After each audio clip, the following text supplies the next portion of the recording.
Amen.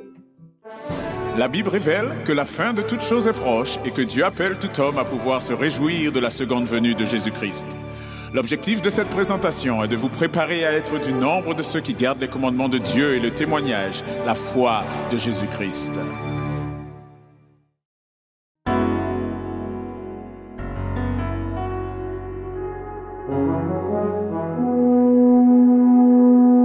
Annonçons partout le dernier message du Seigneur Jésus revenant des cieux.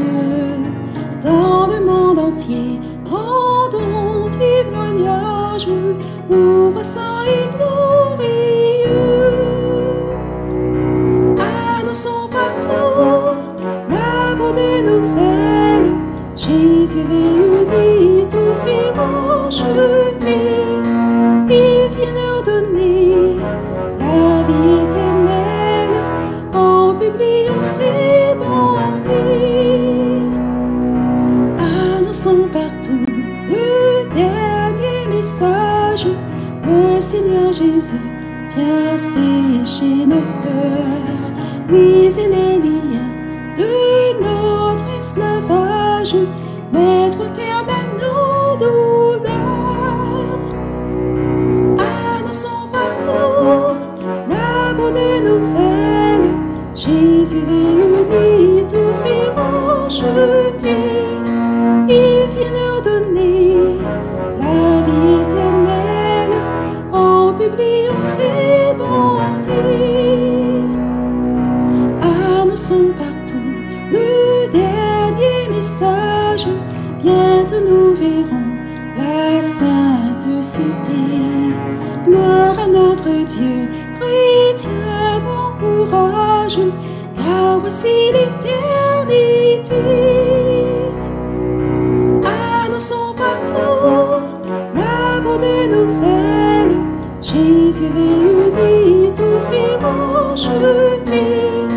Il vient leur donner la vie éternelle en publiant ses bontés.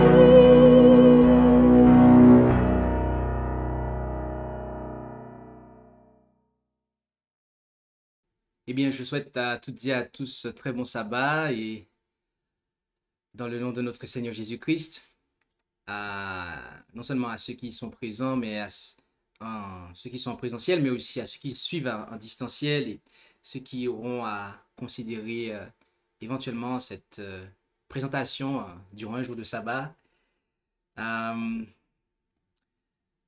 Et merci pour l'accueil ici. Nous allons poursuivre notre série de présentations sur le livre de Daniel.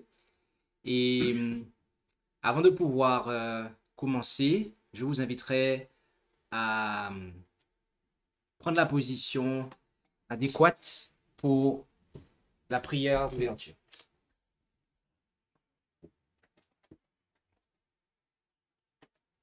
Prions. Notre Dieu, notre Père Céleste, merci pour cette opportunité que tu nous donnes de pouvoir nous présenter devant toi. Et nous nous apprêtons à ouvrir ta sainte parole.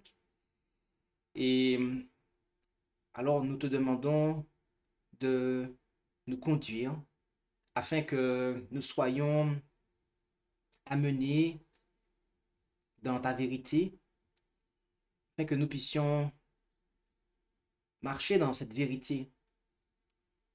Conduis-nous, Père Céleste, d'une façon à ce que nous puissions, eh bien, être à toi, obéir à ta parole et accomplir ta volonté. Bénis chacun d'entre nous et nous t'en prions au nom de Jésus. Amen.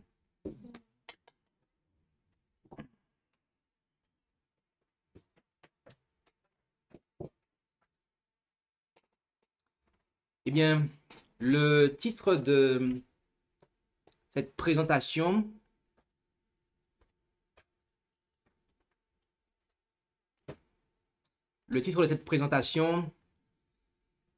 est le songe de Nebuchadnezzar.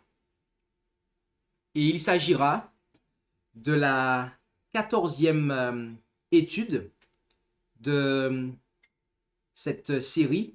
Et nous allons, en ce sabbat, durant cette présentation, nous allons commencer à considérer le chapitre 2, bien évidemment. La fois précédente, nous avons terminé le chapitre 1.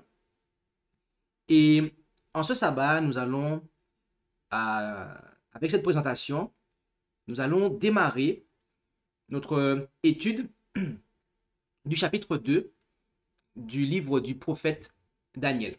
Et le texte de base de cette présentation se lit comme suit. Or, la seconde année du règne de Nebuchadnezzar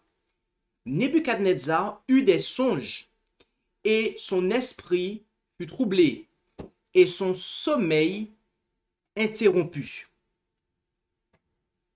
Voilà quel est le texte de base. Un seul verset sera notre texte de base pour cette étude. Pas plus. Pas plus parce que il y a tant à dire avec un seul verset. Premièrement, on nous parle de la seconde année. En effet, on nous dit que c'est la seconde année de son règne. Mais n'y a-t-il pas un problème ici? S'agit-il de 2 ou de 3 ans? On pose cette question car en Daniel 1, verset 5, on nous dit que c'est au bout de 3 ans que les jeunes devaient se tenir devant le roi. En fait, nous sommes bien après 3 ans, la captivité, nous sommes bien après 3 ans après la captivité des Hébreux. Il ne fait aucun doute de cela. Mais comment comprendre cela par rapport au règne? Alors, la fois précédente, dans le verset 18, on a apporté un élément de réponse. Et aujourd'hui, on va apporter un complément à cette réponse, notamment par rapport à ce premier verset du chapitre 2. La solution de cette difficulté est la suivante. Nebuchadnezzar a d'abord gouverné en tant que subordonné de son père, Nabopolassar, époque à laquelle se réfère le premier chapitre, Daniel 1, verset 1. Tandis que la seconde année du chapitre 2 est la date à partir de sa seule souveraineté. La difficulté même est une preuve d'authenticité. Tout en étant clair pour l'auteur et les lecteurs originaux, d'après leur connaissance des circonstances, et c'est pourquoi ils n'ajoutent pas d'explication. Un faussaire n'introduirait pas de difficulté. L'auteur ne voyait alors aucune difficulté dans l'affaire. Nebuchadnezzar est appelé roi, en Daniel 1, verset 1, par anticipation. Avant de quitter la Judée, il était devenu roi par la mort de son père. Et les Juifs l'appelaient toujours roi en tant que commandant de l'armée d'invasion.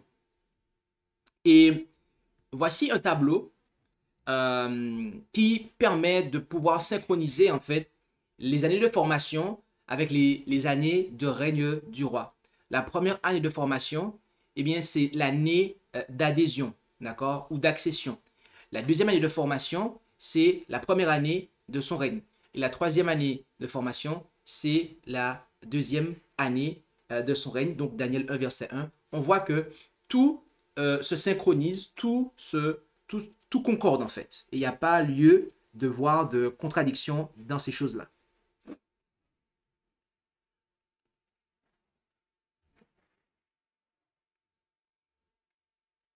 Très bien.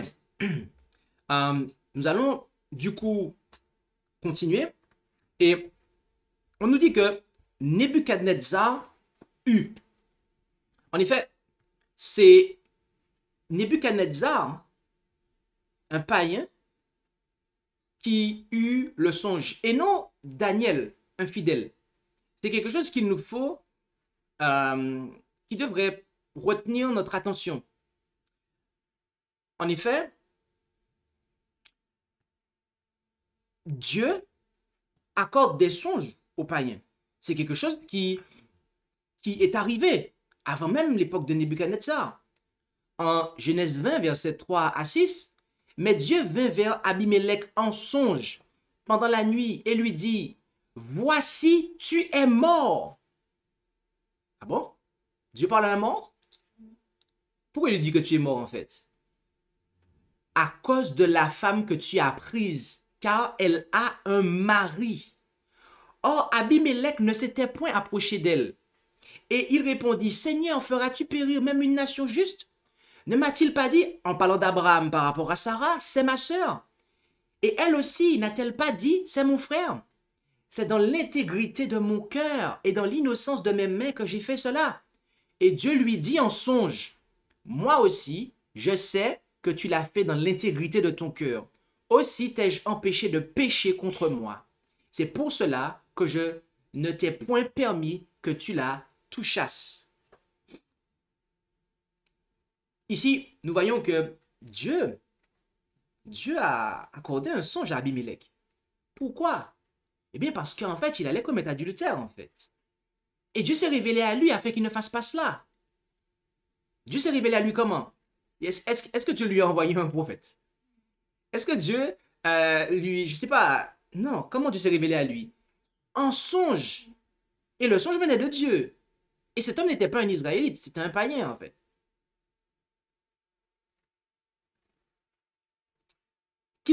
Qui d'autre encore? Eh bien, voyons voir. Et tous les deux eurent un songe. Qui est-ce? Les chansons et le panetier du roi d'Égypte. Ok? En Genèse 40, versets 5 à 8. Et après, on voit que ils relatent leur songe. Et au verset 8, Joseph leur dit, « Les interprétations n'appartiennent-elles pas à Dieu? Racontez-moi vos songes, je vous en prie. » Je vous prie. Ici, en Genèse 40, versets 5 à 8 et dans la suite des versets, nous voyons que le Seigneur a accordé des songes à ces hommes. D'accord? Il aura accordé des songes. Et ces hommes étaient des Égyptiens, en fait. Ces hommes étaient des Égyptiens. On a encore un autre cas, en Genèse 41, versets 1 et 28. « Et il arriva au bout de 2 ans que Pharaon eut un songe. Et voici, il se tenait près du fleuve. » Verset 28. « C'est ce que j'ai dit à Pharaon. Dieu a fait voir à Pharaon ce qu'il va faire. » Là, c'est Joseph qui dit ça à Pharaon. On voit que Pharaon a eu un songe qui venait de Dieu. Dieu lui a montré ce qu'il allait faire. Il y a un verset qui dit, « Car le Seigneur ne fait rien sans avoir révélé son secret à ses serviteurs les prophètes. » Mais Dieu aussi, en fait, il parle, comme on le voit ici. Il parle aux païens au travers de songes, en fait, pour leur montrer ce qu'il va faire. Les songes sont un moyen de communication, comme on peut le voir ici. On a encore un autre cas qui est celui de la femme de Pilate. En effet, la femme de Pilate lui envoya dire, comme on peut le voir en Matthieu 27, 17 à 19, et je ne lirai qu'une partie du verset 19, sa femme lui envoya dire, « Ne te mêle point de l'affaire de ce juste, car j'ai beaucoup souffert aujourd'hui en songe à son sujet. » Pilate avait une femme qui avait une sensibilité. Et Dieu ne s'est pas révélé en songe à Pilate, mais Dieu s'est révélé en songe à sa femme pour qu'il ne commette pas cette erreur.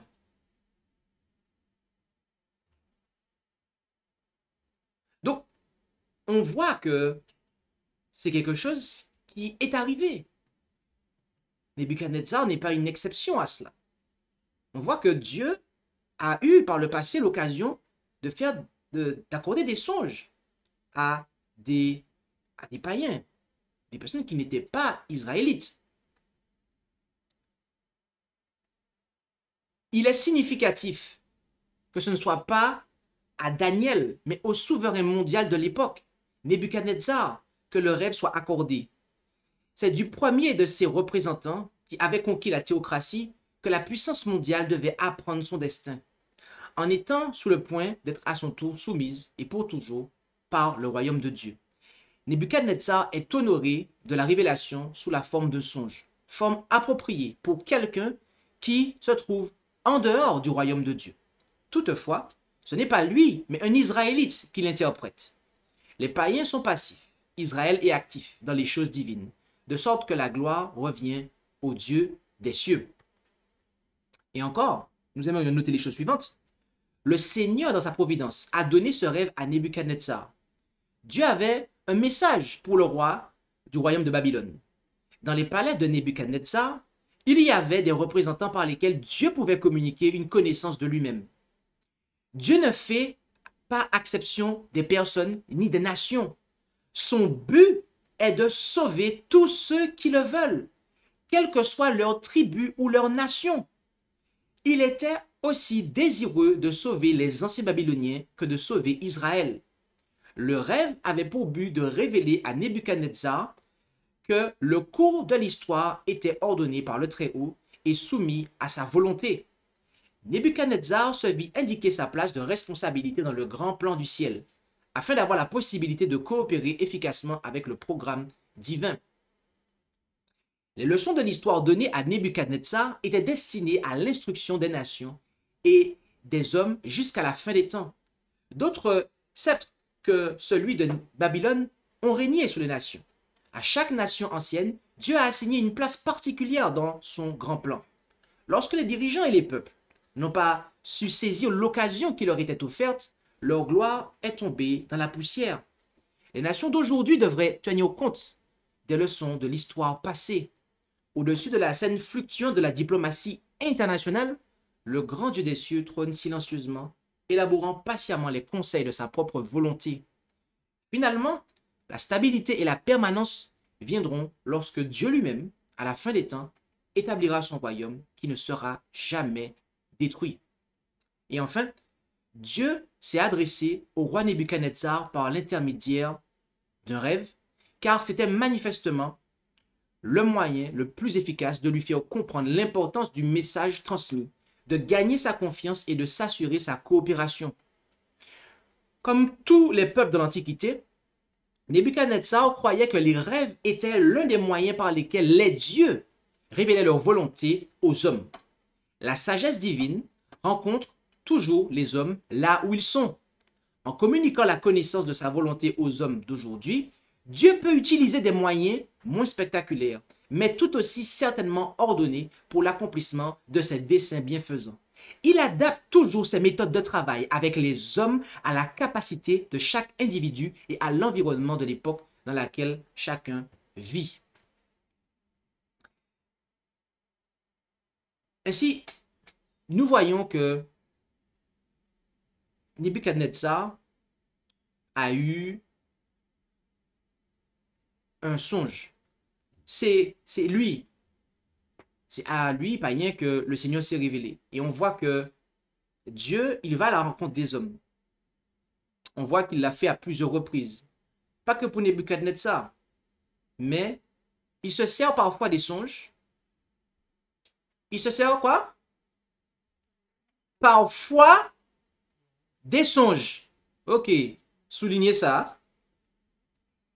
Parce que à la fin, vous allez comprendre pourquoi j'ai souligné parfois, en fait. Ok. Il y en a qui commencent à comprendre. Il n'y a pas de souci. On fait un équilibrage.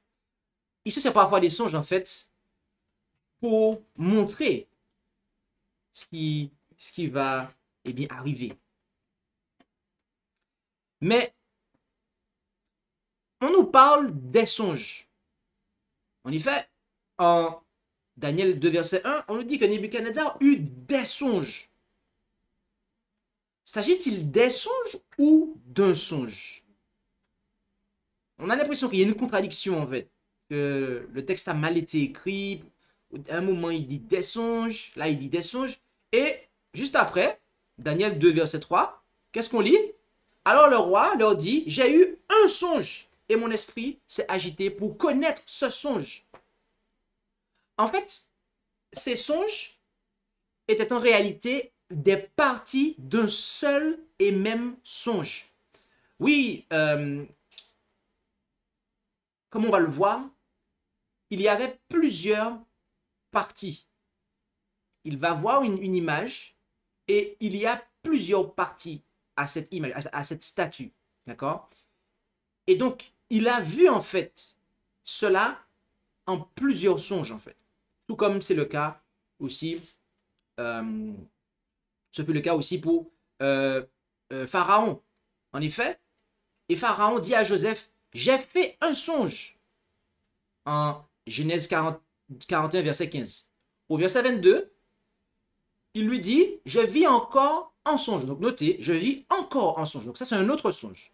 Et après, au verset 25, Joseph vient et dit à Pharaon, ce qu'a songé Pharaon est une seule chose. Donc il a eu deux songes. Mais c'est une seule chose en fait. D'accord? L'aspect des épis et des vaches maigres, ok? Ces deux songes-là, c'est une seule et même chose en fait. Au verset 26, Joseph lui dit, les 7 belles vaches sont 7 ans, les 7 beaux épis sont 7 ans. C'est un même songe. Verset 32. Et quant à ce que le songe s'est reproduit 2 fois pour Pharaon, c'est que la chose est arrêtée de Dieu. D'accord? Donc dans le cas ici de Pharaon, eh bien, Dieu a donné un seul et même songe, mais de 2 façons différentes, pour bien marquer que cela était certain. Donc, on voit que lorsqu'on voit qu'il y a songe au pluriel et songe au singulier, il n'y a pas de contradiction, mais nous devons comprendre que c'est plusieurs parties d'un seul et même songe. D'accord? Dieu a fait une révélation, mais en plusieurs parties, et il faut recouper les éléments, les rassembler de manière à avoir le songe. Ensuite, on dit que c'est son esprit qui a été troublé. Son esprit l'a été, en effet, on ne dit pas que Nebuchadnezzar, on ne dit pas que c'est Nebuchadnezzar, mais on dit que son esprit fut troublé. Et ça, c'est intéressant. Et du coup, ça vient amener la question suivante. S'agit-il de l'esprit d'un autre individu? J'aimerais poser une question. Qui est-ce qui, ici, quand il lit cela, il a l'impression que on fait allusion à un autre individu que Nebuchadnezzar, en fait? Quand vous lisez, « Or, la seconde année du règne de Nebuchadnezzar, Nebuchadnezzar eut des songes, et son esprit fut troublé, et son sommeil interrompu. » Qui est-ce qui voit que l'esprit ici, c'est un individu séparé de Nebuchadnezzar? Il ne s'agit pas de notre individu. Il s'agit en fait de sa pensée en fait. En effet, en Psaume 106, versets 32 et 33, « Ils l'irritèrent aussi près des eaux de Mériba, et il en arriva du mal à Moïse à cause d'eux, car ils résistèrent à son esprit, et il parla légèrement de ses lèvres. » On voit que c'est la même chose ici par rapport à Moïse. On se réfère, on dit qu'ils ont résisté à son esprit. Mais lorsqu'ils ont résisté à son esprit, ils ont résisté à qui en fait? À Moïse lui-même en fait. Mais pourquoi on parle de son esprit en fait? Si c'est Moïse, pourquoi on dit son esprit? C'est quoi l'intérêt de faire ça en fait? C'est parce qu'on veut cibler sa pensée en fait. On veut cibler sa pensée. Et là, dans le cas ici de Moïse, c'est intéressant de le faire parce que, au final de compte, eh bien, ce qui est sorti de sa bouche, qui était en tort pour lui, eh bien, cela vient de la pensée. On sait que ce que nous disons, eh bien, provient de notre pensée, en fait. D'accord? Et pour Nebuchadnezzar, d'accord? Eh bien, ici, quand vous avez des songes, ça se passe où, en fait? Dans votre jambe? Dites-moi. Ah, peut-être dans votre bras, en fait. Non? Ah, dans votre nombril. Non? Ça se passe où, en fait? Dans la tête, n'est-ce pas? Ok. Donc, voilà pourquoi on dit que son esprit fut troublé, en fait. Oui, son esprit fut troublé. Son esprit fut troublé, comme on peut le voir. Mais pourquoi il fut troublé, en fait? Pour quelle raison son esprit fut troublé? Il ne comprenait pas? Ok. Eh bien, Nebuchadnezzar a reconnu l'importance de ce rêve ou de ce songe. Mon songe ou rêve est de mots synonymes. Les anciens Babyloniens croyaient que les rêves étaient des messages des dieux. Une bonne compréhension du rêve était donc essentielle pour leur avenir. Dans ce cas, Nebuchadnezzar craignait apparemment que cette étrange révélation ne contienne un message inquiétant pour lui. Donc, voilà pourquoi il était troublé en fait.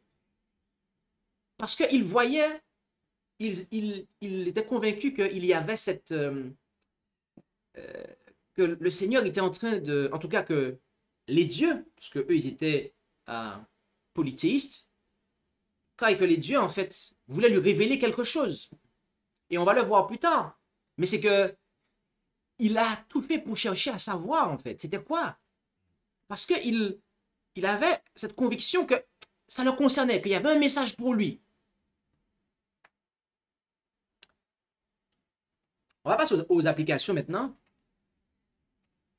La première application qu'on souhaite faire, c'est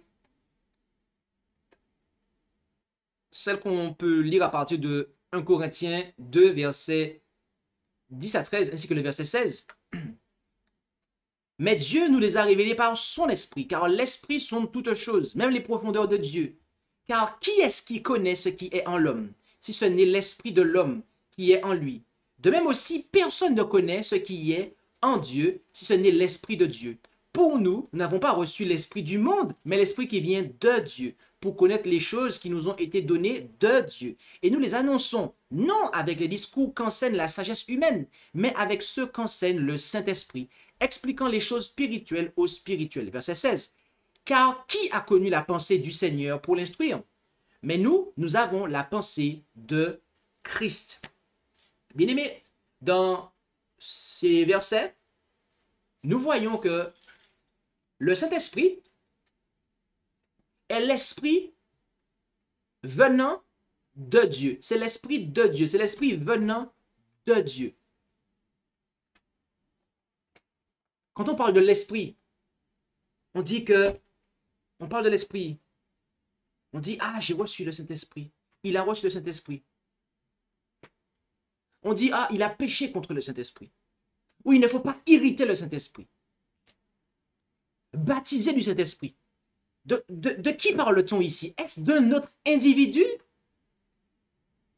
S'agit-il de notre individu, en fait? Est-ce que pour Nebuchadnezzar, quand on dit que son esprit fut troublé, est-ce qu'il s'agissait de notre individu? Non. Alors pourquoi, quand on dit qu'il a péché contre le Saint-Esprit, on a tout de suite, toute la chrétienté, ok, pense qu'il s'agit d'un être à côté du Père, en fait, à côté de Dieu le Père, qui a été attristé. Non, c'est l'esprit même de Dieu, la pensée même de Dieu. Et nous précisons l'esprit de Dieu, l'esprit venant de Dieu. En Apocalypse 5, on voit que les 7 esprits de Dieu, les 7 dieux, qui sont les 7 esprits de Dieu, ils sont dans l'agneau et de là, ils sont envoyés par toute la terre. En fait, le Seigneur Jésus-Christ, il a la plénitude. Il a la plénitude de l'esprit de son Père. Et donc, de la même façon que son Père l'a envoyé physiquement sur terre pour venir vivre, nous donner un exemple et mourir à notre place afin de nous racheter, de la même façon, son Père, Dieu le Père, envoie aussi l'esprit de son Fils dans nos cœurs afin que, eh bien, la vie que Jésus-Christ a vécue sur terre puisse être vécue par nous. Vous comprenez? Donc, quand on reçoit le Saint-Esprit, en fait, quand on dit qu'il ne faut pas contrister le Saint-Esprit, qu'il faut être baptisé de l'Esprit, on parle de qui? Quel est cet individu qui est derrière cette fonction? C'est le Seigneur Jésus-Christ que le Père nous envoie, en fait, mais sans son corps, uniquement par son esprit. Voilà une application qu'il nous fallait faire. Mais on va continuer. en 1 Samuel 28, verset 6, on nous dit que et Saül consulta l'Éternel, mais l'Éternel ne lui répondit point, ni par des songes, ni par l'Urim, ni par les prophètes. Ah, notez ici que les songes sont un moyen de communication. Depuis tout à l'heure, on l'a dit, d'accord? Mais ici, on le redit dans la phase d'application. Les songes sont vraiment un moyen de communication, car ici, on nous dit que les gens avaient plusieurs moyens de consulter l'Éternel. Il y avait l'Urim, il y avait les prophètes, mais il y avait aussi les songes, en fait. Les gens consultaient l'Éternel par ces moyens-là, en fait. Et Saül, lui, quand il a voulu consulter l'Éternel, Dieu ne lui a répondu par aucun de ses moyens, en fait. Dieu ne lui a répondu par aucun de ses moyens. Parenthèse, pourquoi Dieu ne lui a répondu par aucun de ses moyens? Parce que il n'a pas fait la volonté de Dieu, en fait. Dieu lui a dit quelque chose de très clair. Il a très clairement désobéi, en fait. Et il ne s'est pas repenti. Il ne s'est pas repenti, en fait. Il ne s'est pas repenti de sa désobéissance. Avait-il des songes? Est-ce que vous pensez qu'il avait des songes? En tout cas, s'il avait des songes, ça ne venait pas de Dieu. Parce que le texte dit, il est écrit, l'Éternel ne lui répondit point, ni par des songes, ni par l'Urim, ni par les prophètes. C'est ce que l'inspiration dit.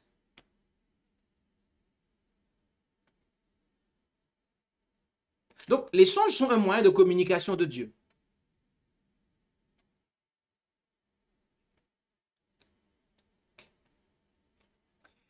Et voyons quel est l'objectif des songes.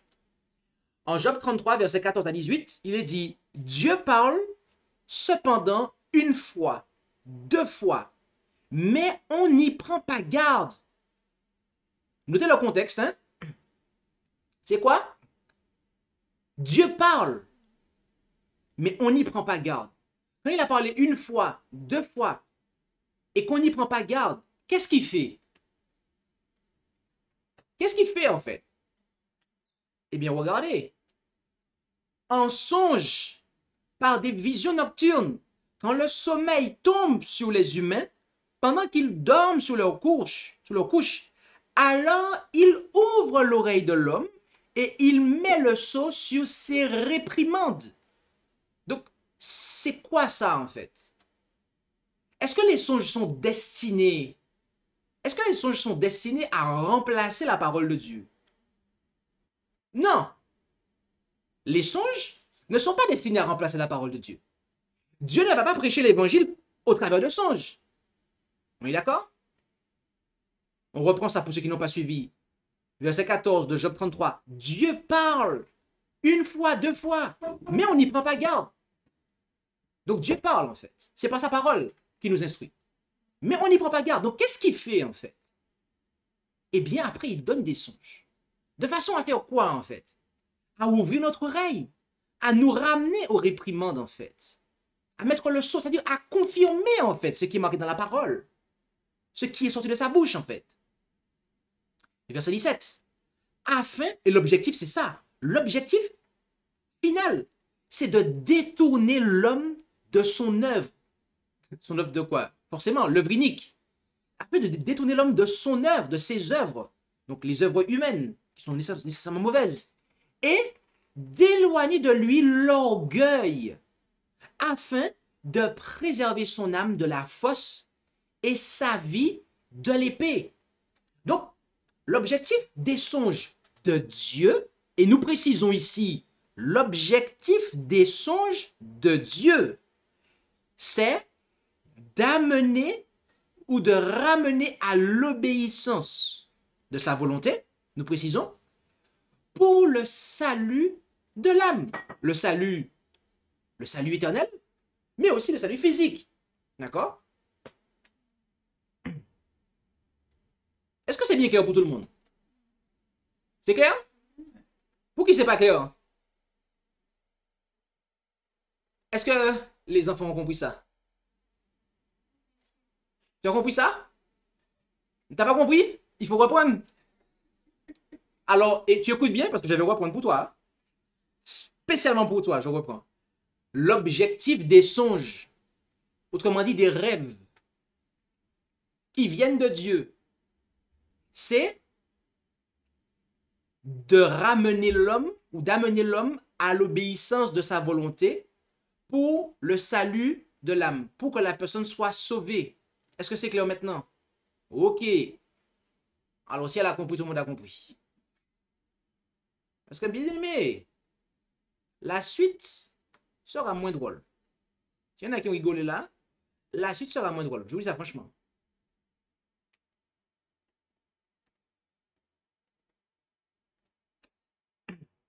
En Deutéronome 13, verset 1 à 5, s'il s'élève au milieu de toi un prophète ou un songeur qui te donne un signe ou un miracle, et que ce signe ou ce miracle dont il t'aura parlé arrive. Attendez, notez ça.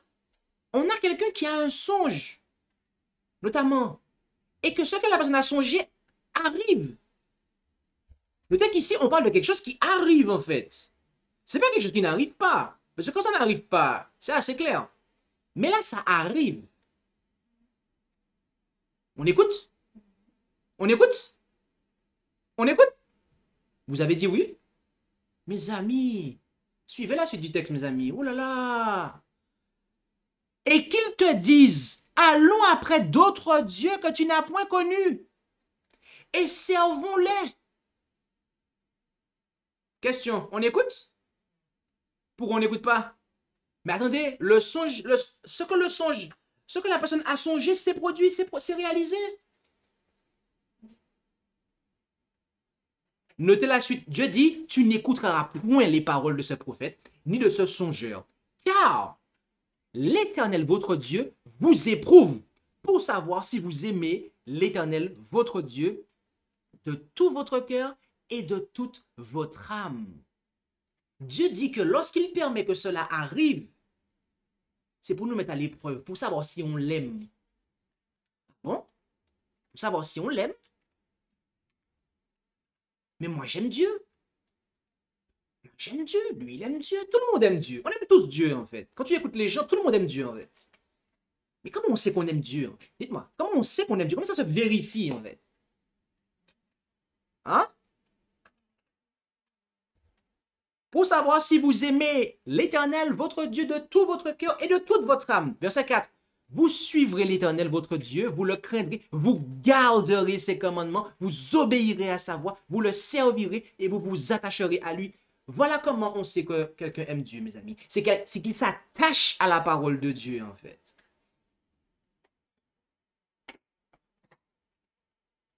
Dieu permet, en fait, qu'il y ait de faux songes.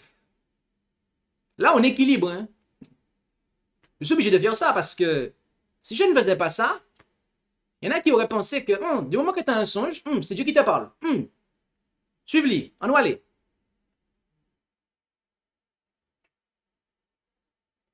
Alors oui, effectivement, il arrive que Dieu, nous avons un message au travers de songes. C'est vrai. Mais Deutéronome 13, versets 1 à 5, nous montre que des fois, ça ne vient pas de Dieu. Il y a des songes parfois qui ne viennent pas de Dieu, en fait.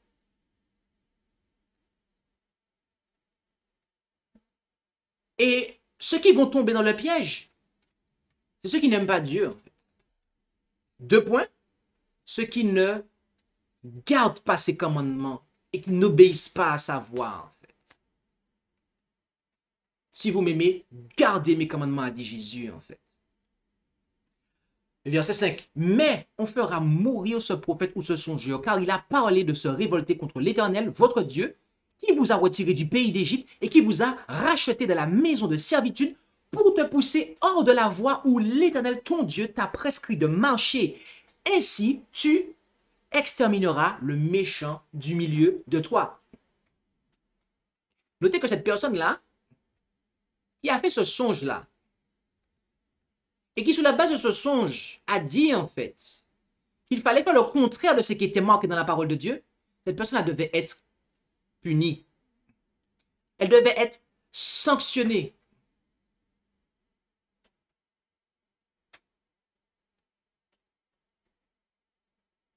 Bien aimé, quelle est l'application de ça pour aujourd'hui, en fait? Eh bien, c'est que l'objectif des songes du diable, c'est de détourner de Dieu et de sa parole. Le diable, il va susciter, en fait, des songes. Lui aussi, il va parler par des songes. C'est pour ça, en fait, que les songes ne sont pas la pierre de touche. C'est pas, en fait, la norme. C'est pas la norme, en fait, pour savoir ce qui est bon de ce qui ne l'est pas. C'est pas ça la norme, en fait. Bien que Dieu parle au travers de songes. Amen. C'est vrai, c'est biblique. Mais on l'a vu tout à l'heure en Job 33, c'est parce qu'on n'a pas écouté ce qu'il a dit. On n'a pas écouté ce qu'il a dit, donc c'est pour nous ramener à ce qui est marqué dans la Bible, en fait. Qu'on ne connaît pas, qu'on ignore ou qu'on n'a pas prêté attention. Et notez que ici, en Deutéronome 13, on parle de personnes qui sont en fait des Israélites, en fait. En effet, il est dit, s'ils s'élèvent au milieu de toi. Donc, ce n'est pas des gens de l'extérieur. Hein. C'est des Israélites, en fait, qui ont des songes.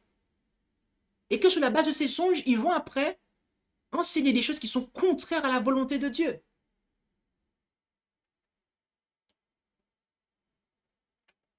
Autrement dit, s'il y a un membre d'église, en fait, un jour qui a un songe, quelqu'un qui se dit croyant dans la vérité présente, et que sous la base de ces songes-là, en fait, ils se mettent à dire qu'il faut faire telle et telle chose. Mais que ce telle et telle chose-là, voyez-vous, c'est pas en accord avec la volonté de Dieu, en fait. Qu'est-ce que l'église doit faire? Le laisser continuer à parler? Qu'est-ce que l'église doit faire? Le laisser continuer à dispenser sa rêverie dans le peuple, en Israël? Qu'est-ce que Dieu a dit? Bien aimé, Dieu a dit, cette personne doit être retranchée du peuple, en fait. Lorsqu'il y a un membre d'église, un croyant dans la vérité présente, en fait, qui a un songe diabolique, et que il pense que cela vient de Dieu, mais qu'on sait que cela ne vient pas de Dieu parce que ce n'est pas en accord avec la parole de Dieu, en fait. Dieu demande à son peuple de retrancher cette personne de l'assemblée, en fait. Et Dieu permet ça. Il permet que ce genre de personnes puissent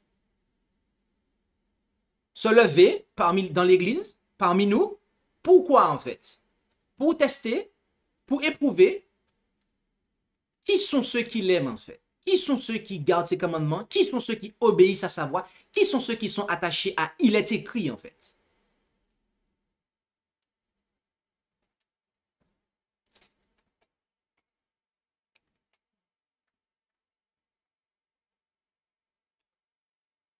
Et voyez-vous, l'Écriture nous dit en Jude 1, versets 4 et 8, car il s'est glissé parmi vous. Notez que Jude lui-même fait l'application de ce qu'on a lu là, en fait. Car il s'est glissé parmi vous certains hommes. Il n'écrit pas des musulmans ici. Hein. Il écrit à qui? Hein? Il écrit à des chrétiens. Car il s'est glissé parmi vous certains hommes dont la condamnation est écrite depuis longtemps. Des impies qui changent la grâce de Dieu en dissolution et qui renient Dieu, le seul dominateur, et Jésus-Christ, notre Seigneur. Notez cela. Hein? Il y a des personnes qui sont venues dans la vérité présente, d'accord, et qui renient Dieu et Jésus-Christ. Ouais, ils renient Dieu et Jésus-Christ, en fait. Comment? Ceux-là, de même, plongés dans leurs songes, souillent leur chair, méprisent l'autorité et parlent mal des dignités. Notez ici que ceux qui suivent des songes du diable, notez des caractéristiques en fait, des fruits qu'ils portent en fait. C'est des personnes qui souillent leur chair en fait. C'est des personnes qui souillent leur chair. On voit que Dieu avait envoyé un songe à Abimelech. Pourquoi en fait? Pour qu'il ne puisse pas souiller sa chair en fait. Pour qu'il ne puisse pas commettre adultère. Mais ici, on voit en fait que il y a de ceux qui ont des songes. Ils sont plongés dans ces songes-là en fait. Parce que pour eux, ça vient de Dieu en fait. Mais ces songes-là, ces révélations-là, parce qu'ils disent que ça vient de Dieu en fait. La Bible dit que tu ne commettras point d'adultère. Elle te dit que tu ne prendras point la femme de ton prochain. Tu ne prendras point le mari de ton prochain. C'est très clair. Mais il y en a qui ont des révélations. Dieu m'a parlé. J'ai vu. J'ai ressenti. J'ai compris. Tu ne peux pas comprendre. Moi, je comprends.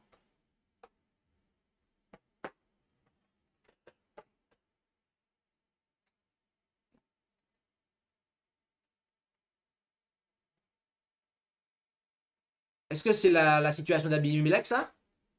On n'est pas dans le cas d'Abimelech, en fait. Là, ce n'est pas un songe qui vient de Dieu, en fait. Puisque la conséquence de ce songe, c'est pas que tu observes les commandements de Dieu, en fait. C'est pas que la personne observe les commandements de Dieu. Mais au contraire, elle souille sa chair, en fait. Donc là, on sait très clairement que ça ne vient pas de Dieu, en fait. Ah, mais peut-être que... Et si c'était vrai? Mais on ne sait jamais.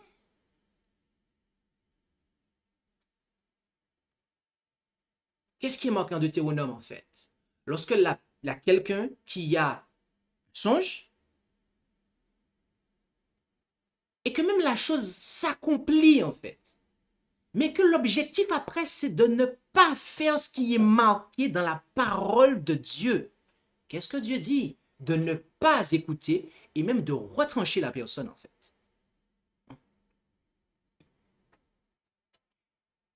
Ceux-là de même, plongés dans leurs songes. Ils sont plongés dans leurs songes.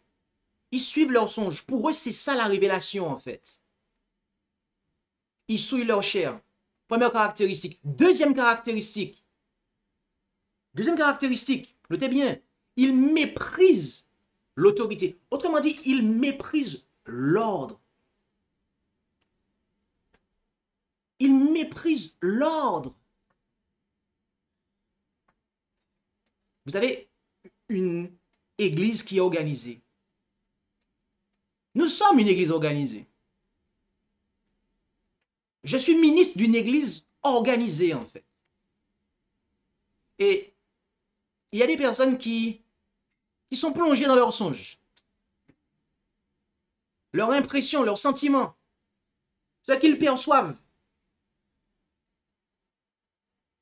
Et pour eux, plus fort que la parole de Dieu.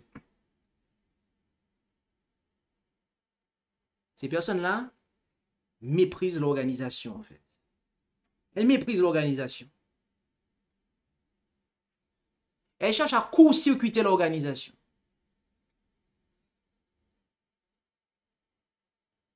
Et troisièmement, elles parlent mal des dignités. Elles parlent mal des dignités. La médisance. Autrement dit, les dignités ici, il y a plusieurs sens. Il y a plusieurs applications. Et possibles. Mais dignité ici fait référence notamment aux dignitaires, c'est-à-dire aux serviteurs, à ceux qui ont la charge, d'accord? Aux représentants. Et vous avez ces choses-là qui arrivent en fait. Des personnes qui vont, non seulement, en plus de ne pas suivre la parole de Dieu, parce qu'ils suivent leurs songes, et qui vont souiller leur chair, mépriser l'ordre, mais en plus de tout ça, elles vont se permettre de parler mal, en fait, des dignitaires. Elles vont se permettre de mal parler des personnes qui enseignent la vérité et qui les ont repris, en fait. Bien-aimés, plaise à Dieu que nous puissions comprendre ces choses. Parce que voyez-vous,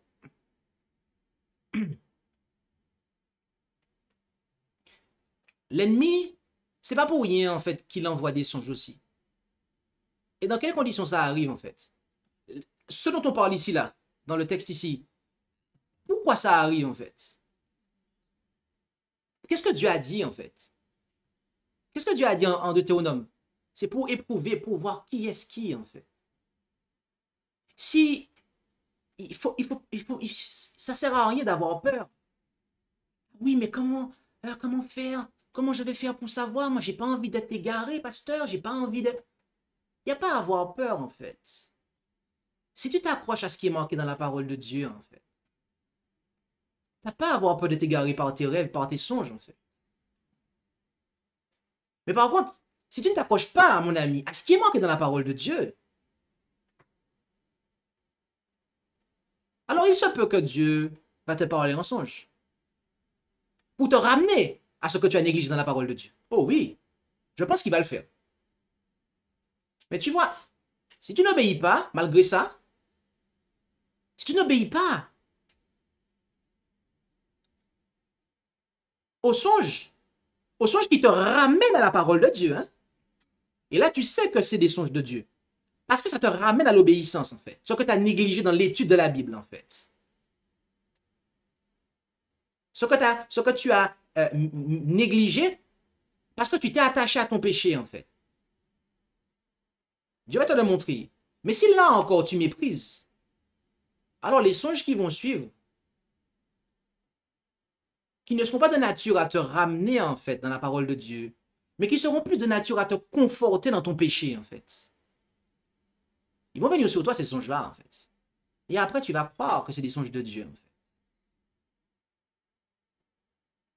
Et après tu vas vouloir entraîner des gens avec toi dans ta bêtise en fait, mon ami.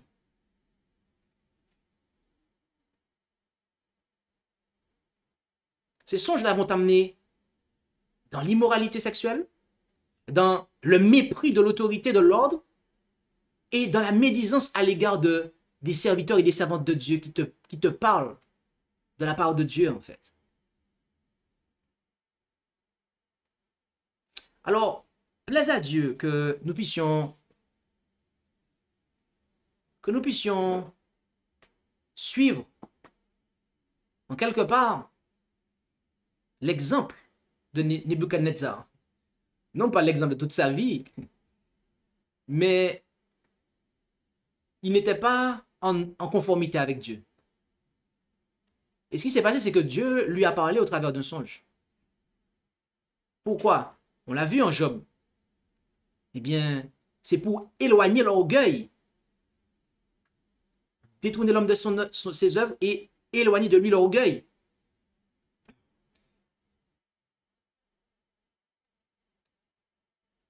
Et ce qui s'est passé, c'est que, eh bien, on va le voir après, mais Nebuchadnezzar, ça l'a troublé. Ça l'a troublé, en fait. Quand on a un songe, où on est repris, où Dieu nous ramène pour travers ce songe à la parole de Dieu, est-ce qu'on est troublé? Ou est-ce que on va calmer sa conscience, on va laisser ça tomber? En tout cas, Nebuchadnezzar était troublé, hein? Un païen, Dieu lui a parlé au travers de songe et il était troublé. Hein? Alors pourquoi un chrétien, quand Dieu lui parle au travers d'un songe, il tranquilliserait sa conscience en fait, en se disant mais non mais tout va bien, il n'y a pas de souci à se faire. Alors que Nebuchadnezzar, un païen, il est troublé en fait. Et il va tout faire pour chercher à savoir c'est quoi en fait. Qu'est-ce que Dieu veut me dire dans ça en fait? Bien aimé, plaise à Dieu que s'il advienne que Dieu nous parle au travers de songes, notamment pour nous ramener en fait à l'accomplissement de sa volonté. Plaise à Dieu que nous puissions, eh bien, vraiment, loin de chercher à enterrer, à noyer le poisson, plaise à Dieu que nous puissions, en fait, eh bien, être troublés pour notre salut. Et que cette turbulence dans notre esprit puisse, eh bien, nous amener à nous détourner, en fait, de notre péché pour ne pas être détruits, parce que l'objectif des songes de Dieu, c'est de nous amener à l'obéissance pour le salut de notre âme. C'est l'appel que je lance à chacun d'entre nous, de sorte que nous ne soyons pas séduits par de faux songes, par de faux songeurs. C'est l'appel que je lance à l'Église, pour qu'elle ne soit pas séduite ou amenée dans un état d'incertitude lorsque s'élèvent au milieu d'elle des personnes qui non seulement ne suivent pas la parole de Dieu, mais veulent faire croire que ce qu'elles font est juste, et ce sous la base de leurs songes, de leurs sentiments, de leurs rêveries. Plaise à Dieu que nous puissions comprendre ces choses, bien-aimés, afin que, quelle que soit la révélation que nous avons, eh bien, ce soit de nature à nous amener dans l'obéissance pour notre salut de l'âme, le salut de notre âme. Parce que toute révélation, toute communication qui nous est destinée et qui n'est pas de nature à nous remettre en question, n'est pas de nature, en fait, à nous ramener, en fait, à l'humilité, qui n'est pas de nature à nous conduire dans le sens de l'obéissance, eh bien, c'est une révélation, c'est un songe, c'est une prophétie, bref, qui ne vient pas de Dieu, en fait. Amen. Nous allons, du coup, passer au moment de questions-réponses. Ce n'est pas l'école des prophètes, mais c'est le moment de questions-réponses. Et n'hésitez pas à pouvoir poser vos questions à l'écrit dans le chat de la webconférence JT, et des questions en rapport avec la présentation d'aujourd'hui. Et nous allons du coup prendre vos questions. La modération me portera les questions que vous avez, des questions en rapport avec cette présentation.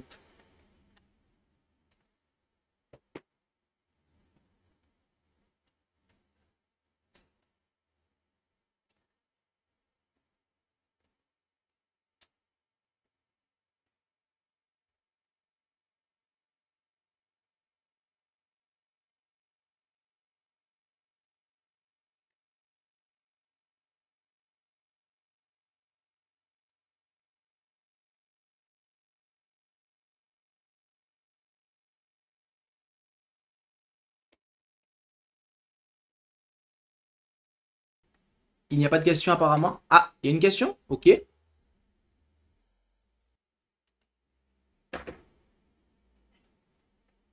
Alors, la question est la suivante. Les songes du diable s'adressent-ils uniquement aux personnes qui vivent dans le péché ou aussi à ceux qui obéissent à Dieu?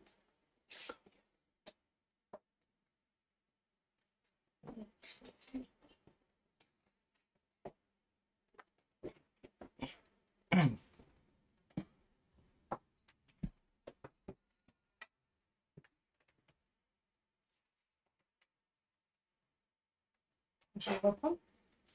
Donc la question est celle-ci. Les songes du diable s'adressent-ils uniquement aux personnes qui vivent dans le péché ou aussi à ceux qui obéissent à Dieu? Alors,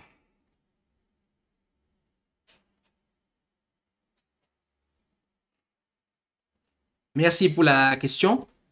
Je vais la reprendre. Les songes du diable s'adressent-ils uniquement aux personnes qui vivent dans le péché ou aussi à ceux qui obéissent à Dieu?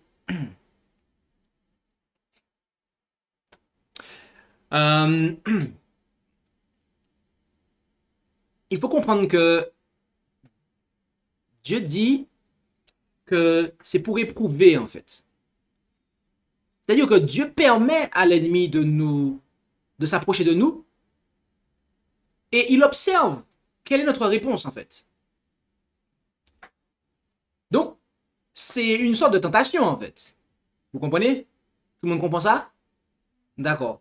Maintenant, que vous soyez quelqu'un de lambda, ou que vous soyez un serviteur qualifié, reconnu,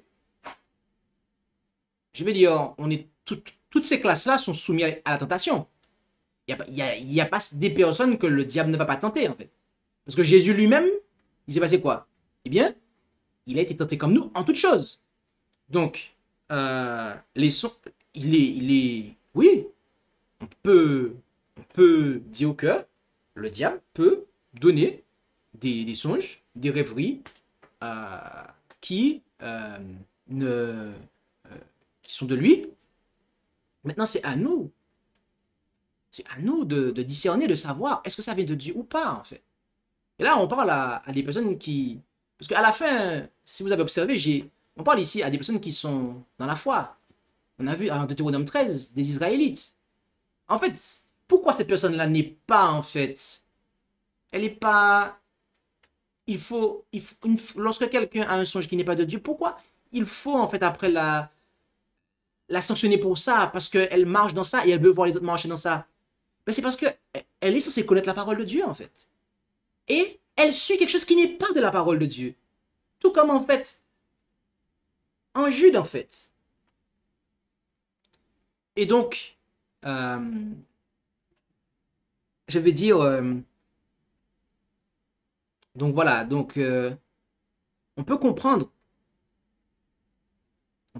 que un païen va suivre un songe qui n'est pas de Dieu en croyant que c'est le cas parce qu'il n'a pas la boussole qui lui indique de faire la différence entre ce qui est et ce qui n'est pas. Mais un chrétien, en fait, il a la parole de Dieu. Il est censé savoir, en fait, lorsque quelque chose est de Dieu ou pas, en fait. Puisque la parole, c'est la norme, en fait. La parole, c'est la norme, en fait. C'est par la parole qu'on teste tout, en fait. Du prophète jusqu'au songeur, c'est par la parole qu'on teste, en fait. Donc, j'espère que j'ai répondu à la question. Et je reconnais que je me suis même un petit peu éloigné du point, mais je pense avoir couvert. Et en tout cas, gardons bien à l'esprit que si le songe que l'on a, en fait, il ne nous conduit pas dans une repentance, s'il ne nous conduit pas, en fait, à la parole de Dieu, mais qu'au contraire, il nous éloigne de la parole de Dieu, c'est que c'est pas de Dieu, en fait. Le songe que Nebuchadnezzar a eu, quand on regarde bien, c'est un songe qui était destiné, en fait, à le rendre humble, parce qu'il était orgueilleux, en fait. Donc c'était un songe qui était destiné à l'amener à la repentance. Ça, c'est un songe de Dieu, en fait. Mais quand vos songes que vous avez ne sont pas de cet acabit-là, en fait, demandez à Dieu de vous aider à ne plus avoir ces songes-là, en fait. Parce que là, l'ennemi est sur vous, en fait. L'ennemi est sur vous.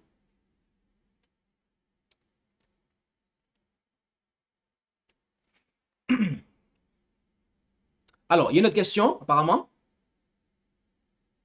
Alors, la question est celle-ci. Ceux qui sont toujours dans des choses du passé négatives sont-ils des songeurs?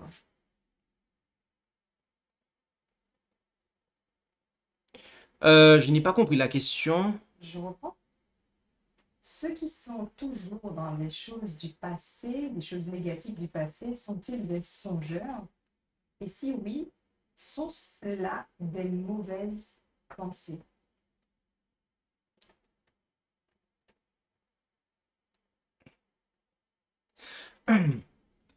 Ceux qui sont dans les choses du passé, donc négatives, sont-ils des songeurs? Si oui, sont cela de mauvaises pensées?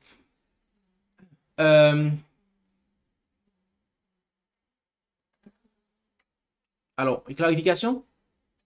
Il semblerait que la question, enfin, par rapport à la question, c'est pris le sens du rêve, c'est comme Étant éveillé. voilà, en étant réveillé, tu penses à des choses du passé qui te placent dans la rêverie. Et tu n'es pas forcément endormi en train de recevoir un message. Donc tu rêves debout. Il y a Parce des que tu visions sens ça. quand on est éveillé. Mais là, on parle de songe. Le son, Voilà. quand Mais on est- alors, il y a des visions nocturnes aussi. Il y a des choses qu'on voit la nuit. Voilà. Mais là, on parle typiquement de songe. Voilà. J'ai ici au conscrit la chose au songe. Je ne suis pas venu sur l'aspect des visions, bien qu'on en a parlé dans... Il y a une étude en Daniel 1, on n'en a pas abordé ça. Mais là, on parle typiquement des songes. Ok? Donc, maintenant, là, on parle du songe. Il y en a des fois, on dit que il rêve éveillé, un rêve éveillé, c'est ça? Ce genre de choses. Euh, je... euh, je ne... Qu'est-ce que je peux dire à cette question-là?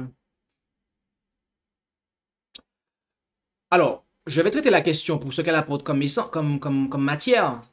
Le fait d'être dans les choses du passé, donc négatives, déjà en soi, c'est de mauvaises pensées. Voilà. Donc, j'ai du mal à pouvoir... J'ai une difficulté à pouvoir associer ça au songe. Mais quand on est toujours dans les choses du passé, quand on est toujours dans les choses négatives du passé et qu'on ressasse ça, oui, ce sont de mauvaises pensées. Cela peut s'assimiler à de l'amertume. Cela est donc négatif, nécessairement. Et donc, oui, c'est négatif. Donc voilà la réponse que je peux apporter. Mais je m'excuse de ne pas arriver à associer ça au songe.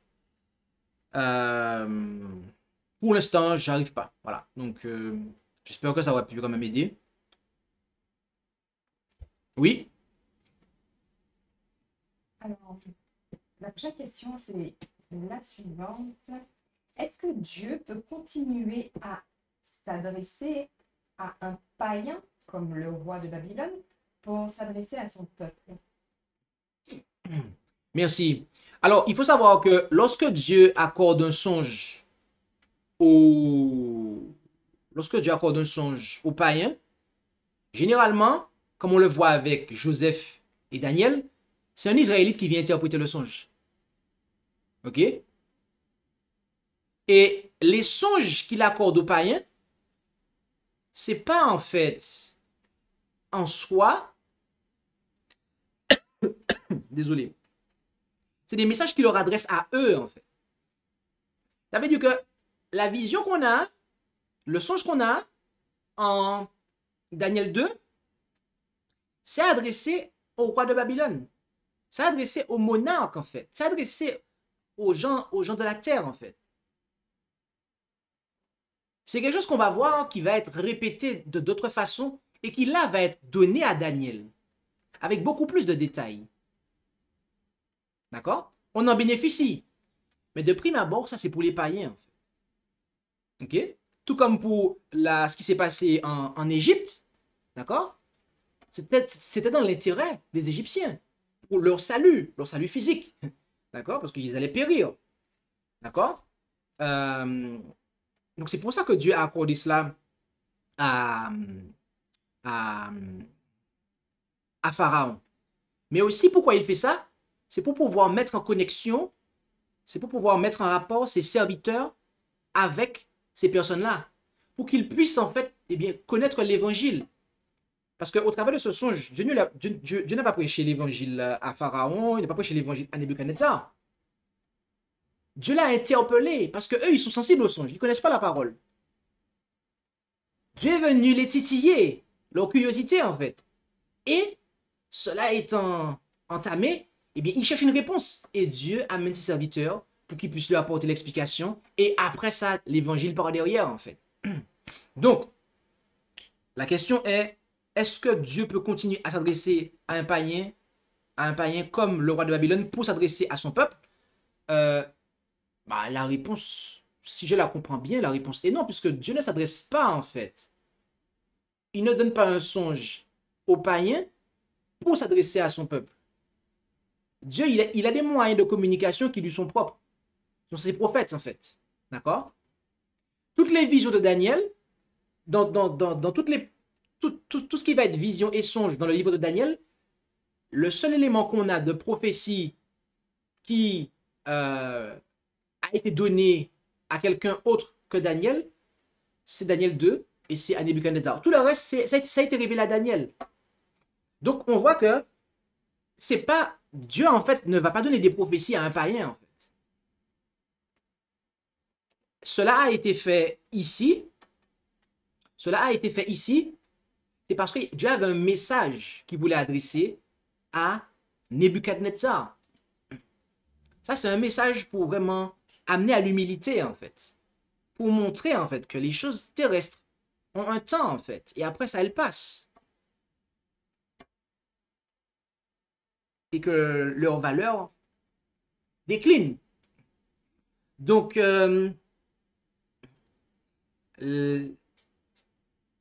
voilà. J'ai essayé d'apporter une réponse équilibrée, en tout cas, sur cela. Mais il ne faut pas croire que Dieu va s'adresser aux païens pour envoyer des messages à son peuple. Alors, effectivement, il y a un passage qui dit que si vous vous taisez, les pierres crieront. D'accord? Dans ce sens-là, ok, il n'y a pas de souci. Mais c'est bien dans ce sens-là, en fait. C'est bien dans ce sens-là, en fait. Mais autrement, Dieu a des canaux de communication qui lui sont propres. Je précise ça parce que trop souvent, on observe que on va se détourner de la parole de Dieu, en fait. On va estimer que c'est désuet et qu'il nous faut un autre moyen de communication pour recevoir quelque chose de Dieu. Il n'y a pas que la parole, il n'y a pas que les prophètes, il y a autre chose. Et l'objectif de l'ennemi, c'est tout le temps de nous détourner de ça, en fait, de la loi du témoignage. Tout le temps, tout le temps, tout le temps, tout le temps. Donc, faisons attention. J'ai essayé d'être équilibré dans cette présentation parce que je savais que si je n'opérais pas l'équilibre, oh là là, on allait voir se lever des choses que j'ai déjà vues par le passé. Des gens qui marchent par des visions. Dieu m'a montré, j'ai eu la vision, j'ai eu ceci, j'ai eu cela. Et quand on regarde par derrière, on s'éloigne de la parole de Dieu, en fait. Faisons attention, mes amis. Faisons attention à ça, en fait. Autre question?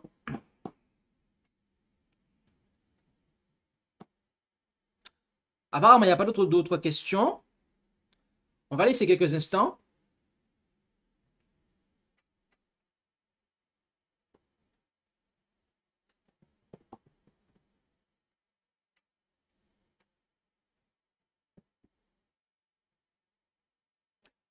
Est-ce que quelqu'un peut faire un... Ah, tu as une question? Est-ce que les songes sont forcément négatifs?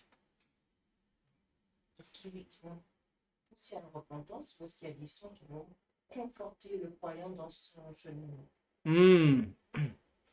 Ah, c'est intéressant. Est-ce que les songes sont forcément négatifs, c'est-à-dire pour ne pousser qu'à la repentance ou pour fortifier le croyant dans son cheminement? Le cheminement, qu'est-ce qu'on entend par cheminement? Qu'est-ce que ça implique le cheminement? C'est qu'il y a un point de départ et un point d'arrivée. D'accord. Le point de départ, c'est quoi? Le point de départ, c'est quoi du cheminement? Le point de départ, t'es dans le péché. Et l'arrivée, c'est la sanctification. Donc, en fait, le cheminement, c'est un cheminement dans la sanctification. Donc, nécessairement, c'est... Quand on parle du mot cheminement, ça implique de manière intrinsèque la sanctification. Et donc, derrière cela, en fait, tourner le dos au péché. Donc, que ce soit en négatif, que ce soit en positif, c'est toujours pour notre sanctification, en fait. Par exemple, on a les commandements qui disent « Tu ne porteras point de faux témoignages ». C'est négatif. Mais c'est quoi que ça invite, en fait? Ça invite à dire la vérité, en fait. OK? Donc, en fait, il faut voir le revers de la chose, en fait. D'accord? Donc, Dieu peut nous montrer, par exemple, en songe, de ne pas se mettre avec telle personne, de ne pas se marier avec telle personne, il peut nous montrer que telle personne ne nous convient pas, mais il peut aussi nous montrer que telle personne nous convient. Mais dans les deux cas, c'est quoi en fait? C'est pour notre sanctification, puisqu'on sait que par exemple le mariage, c'est une institution de sanctification. Ok? Donc, donc voilà. Mais là encore, j'ai pris cet exemple-là, mais on sait que ni monde qui n'est pas là ça. Donc je suis obligé de clarifier ça. Je suis obligé de clarifier ça. Il y en a qui vont avoir en songe des choses comme ça. Et ils vont dire, mais Dieu m'a montré, Dieu m'a dit ceci, dit cela. Mais la parole de Dieu dit non, en fait. La parole de Dieu est claire. La parole de Dieu est claire, en fait. Donc, même si on a quelque chose, un songe, en négatif ou en positif, il faut qu'on regarde la parole de Dieu, en fait. Est-ce que ça correspond, en fait?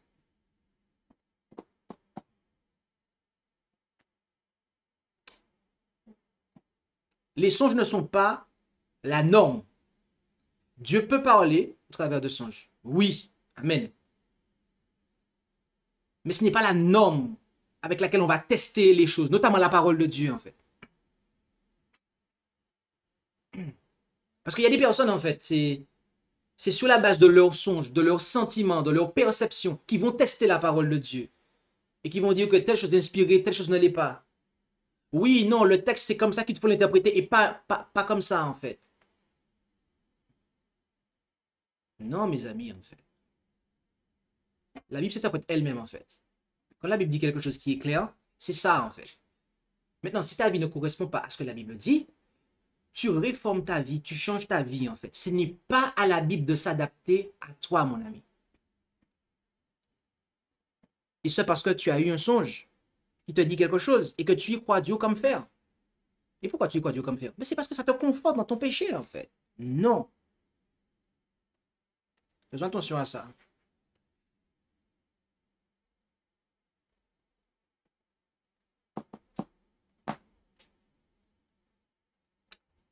Autre question?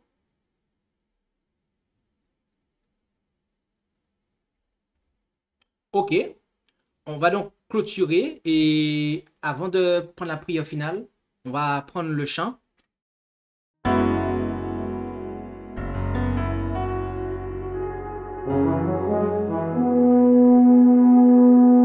Annonçons partout le dernier message du Seigneur Jésus, revenant des cieux.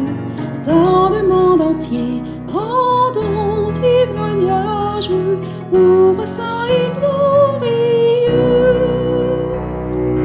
Annonçons partout la bonne nouvelle, Jésus réunit tous ses rachetés.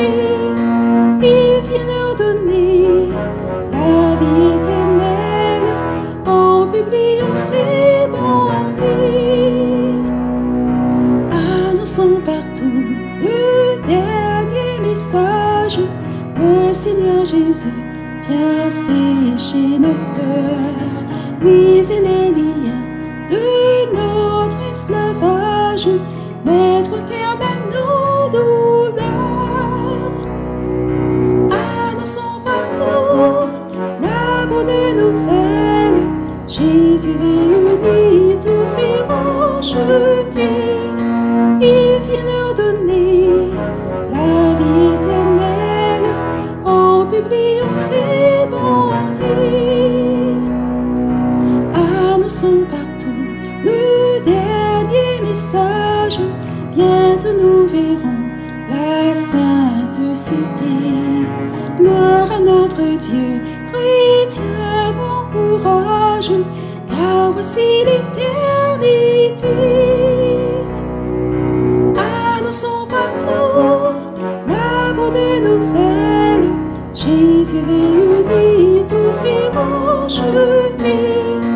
Il vient leur donner la vie éternelle en publiant ses bontés.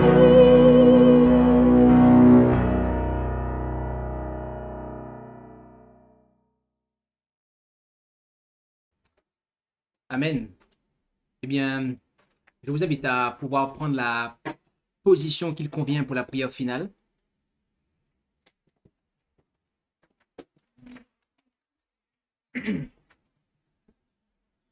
Notre Dieu, notre Père céleste, nous voulons te remercier pour ta parole qui est une lampe à nos pieds et une lumière sur notre sentier.